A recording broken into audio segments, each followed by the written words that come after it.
In part 1 of this two-part breakdown, I explored the final years of Spielberg's short-lived London-based animation studio, Amblimation, and the production of the company's third and final film, Balto.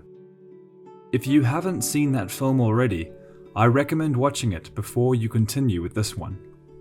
In this video, I will examine Balto's visuals in more detail by exploring layout, animation, character design, and color. My goal with this video is to bring attention to the subtleties of the film's animation and overall aesthetic, so that animators and enthusiasts alike can better understand and appreciate how the film was crafted. In live-action filmmaking, a shot is constructed through a collaborative relationship between the director and cinematographer. The director will typically block performances and explain how he imagines the scene being staged. The cinematographer will then determine the placement and movement of the camera and make decisions about the quality of the image in accordance with the director's vision. These plans are then communicated to the rest of the crew so that everyone can get to work. In traditional animation, layout artists essentially perform the function of a cinematographer. They collaborate with the director and storyboard artists to develop the creative and technical requirements for each shot.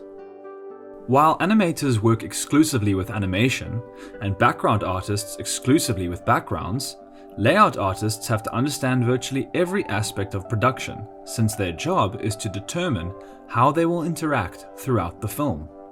Just like a film crew that relies on the instructions of the director and DOP, so too do background artists, animators, and animation technicians rely on the collaborative work between the director and the layout artists. While there is no literal camera in traditional animation, since everything is hand-drawn, animators still use terms such as camera placement and camera movement. These terms simply refer to the imaginary camera and the cinematographic rules that animators have to work in accordance with. Traditionally, camera movement in animation was a mechanical, laborious, technically demanding process that made productions longer and more expensive. Static shots were therefore commonplace, and camera movement was only ever employed for narrative necessity. Unlike many of its traditional predecessors, Balto was processed and composited digitally, which meant the production team could be more liberal with shifts in perspective. There is evidence of this in Balto's layout design, which includes a great deal of dynamic camera placement and movement. In the opening animated scene, for instance, there are 35 shots, 11 of which include some form of panning, tracking, and tilting. 26 of the shots involve moving backgrounds, given that the camera is supposed to be locked on the racing dogs. If the camera is locked but moving with the characters, I don't consider this a camera movement. A camera movement refers to a literal adjustment to the framing of the scene, which can only be achieved through techniques such as panning, tracking, and tilting. Balto's initial layout design is rich in wide vistas and establishing shots, which are used to contextualize the scope of the wintry Alaskan wilderness and frame the story that follows. The layout design continues to go to great lengths throughout the film to simultaneously reinforce the beauty and barren nature of the environments, as well as the emotional beats of the narrative. There are essentially three chief settings in which the story takes place. There is the town of Nome, which is characterized by a variety of double-storied wooden homes with snow-capped roofs. Then there is the outskirts of Nome, where Balto lives amongst old boats and piers, half buried in snow. The sad, graveyard-like quality of this space speaks to Balto's feelings of loneliness and separation. Finally, there is the Alaskan wilderness, which is represented in various forms, including forests, mountains, and lakes. Balto is notable for its dynamic depiction of its characters and environments. It achieves this with layout design that emphasizes the illusion of three-dimensional space, using vanishing points, multiple planes, and angled camera placement. The use of flat backgrounds, an overuse of 90 and 180 degree angles, and restricted space leads to environments that appear cramped and animated performances that seem stilted and contrived. In Balto, the depth created by the layout design gives the viewer a sense of openness and a world beyond the frame.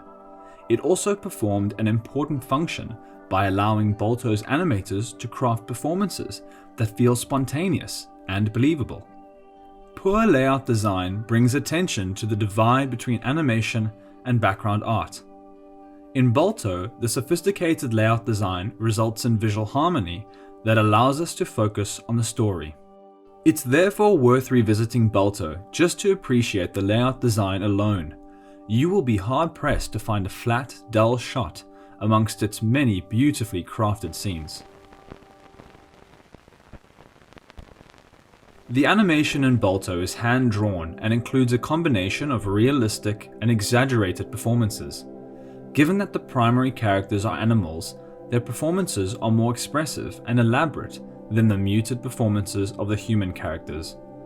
The only exception is the character of Rosie, who appears to be animated with more spirit and character than any other human. While many of the animal characters are exaggerated for comical and dramatic effect, there is still a degree of realism in the animated performances of characters such as Balto and Jenna. We tend to see more of the squash and stretch technique being employed in Boris, Muck and Luck, and the periphery sled dogs. The contrast between the grounded performances of Balto and Jenna and the more exaggerated performances of characters like Boris and Steel performs an important function by foregrounding the emotional arc of Balto and his relationship with Jenna. It therefore helps in demonstrating the qualities of each character and reinforcing their purpose in the story. Since Balto is our hero, his grounded, more realistic movement anchors the film, while the silliness of Boris's performance provides balance in the form of comic relief. Balto is generally animated on ones, meaning that virtually every frame involves a new drawing. Animation that is animated on ones appears more lifelike and vivid, as it mimics the 24 frame per second frame rate we are accustomed to experiencing in live-action filmmaking. The opening scene is animated on ones to give us a sense of speed and drama. Scenes with similar levels of intensity are also animated on ones.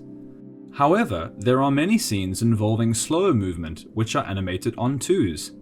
By animating on twos, animators can technically animate a scene in half the time, since they only have to draw 12 frames per second as opposed to 24. However, a performance must be sufficiently slow if it's to be animated on twos, since a fast movement animated on twos can appear staggered and look strange. Interestingly, there are scenes in Balto where one character is animated on ones and others are animated on twos. In this scene, for example, the character of Muck was animated on ones, while Balto, Boris, and Luck, who move slower, were animated on twos. At the end of the day, animators are bound by time and money, so if a scene can be animated on twos, it will be. And again, if the movement is slow enough, one doesn't even realize that the frame rate is different. This scene, for instance, is animated on twos, yet it feels natural and perfectly timed. Finally, it's worth noting how impressive the animation is with regards to the movement of the dogs. Animating a creature with 2 legs is hard enough. Convincingly animating animals with 4 legs requires a masterful understanding of anatomy, timing, and movement. How Balto's team managed to effectively animate multiple dogs, all with different characteristics, running from a variety of different angles, still amazes me to this day. As an animator myself, I can't emphasize enough how difficult it is to achieve such seamless movement.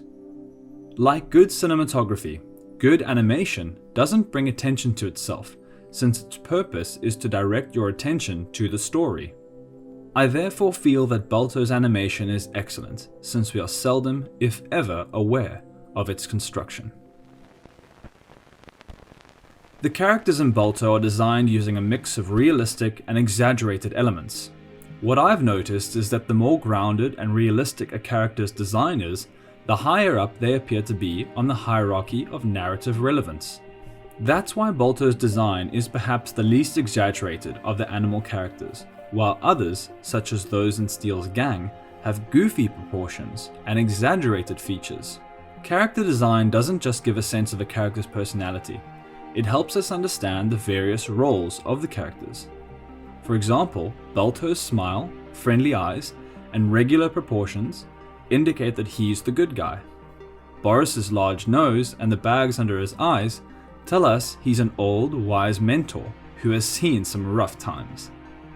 Jenna's large, feminine eyes, combined with her more petite, refined features, slender frame, and classy posture, indicate she's the alluring love interest. Steele, on the other hand, is designed with menacing eyes, a permanent snarl, and thick shoulders that immediately create the impression of an imposing villain. The palette in Balto is one of my favorite aspects of the film. I would describe the palette as subdued and natural, since it largely makes use of colors that occur in the natural world. The central characters are depicted with a variety of greys, browns, whites, and blacks. Unnatural, brighter colors are used sparingly and only to bring attention to particular characters. Consider the bright yellow of Balto's eyes and the romantic red shade of Jenna's coat. Japanese animated films such as Princess Mononoke make use of character shadow, which falls on the character's body. However, many of America's traditionally animated films are completely devoid of it. While shadows reduce the flatness of characters by giving them dimension, they also affect color, as they obviously darken the hues they fall over. Balto's aesthetic would therefore have looked very different with character shadow. To demonstrate this point, I painted over a frame of the film. Here you can see for yourself how different the film would feel if the characters had shadows. I'm not 100% sure why American animation so often lacks these shadows. It could be a stylistic choice, but it's also possible that it's economic, since the addition of shadows prolongs the film's production and adds additional costs. The use of color in Balto is most striking in the background art.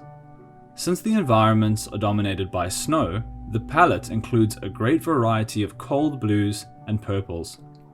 To complement these colors, warm sunrises and sunsets are used to create beautiful combinations of orange, pink, blue, purple, and red. The harmonious beauty of these naturally occurring warm and cold colors speaks to the otherworldliness of the Alaskan wilderness and the extraordinary nature of Balto's heroic journey. Balto remains a visually striking film, which reminds us of the incredible talents, labor, and time that went into traditionally animated films before the emergence of high-end computers and animation software. It is a truly beautiful film, with animated performances that demonstrate a masterful understanding of movement, timing, and expression. While its story has its shortcomings, I think Balto is visually extraordinary. I hope you enjoyed this video. Please support this channel by liking, sharing, and subscribing. This is In-Depth Annie. Thanks for watching.